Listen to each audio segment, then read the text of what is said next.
Hello guys, welcome back to the channel. Today I'll show you how to enable spicy mode on Grok AI. So let's get started.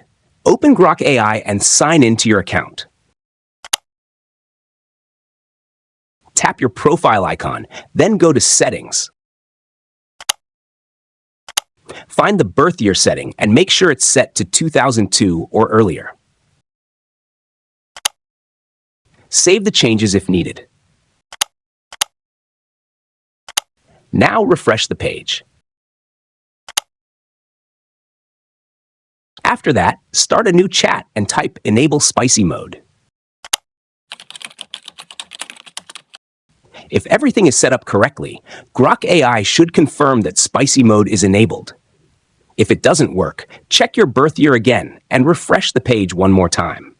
Keep in mind that some features may depend on your subscription plan or region. That's it. If this video helped you, don't forget to like the video and subscribe to the channel. Thanks for watching, and I'll see you in the next one.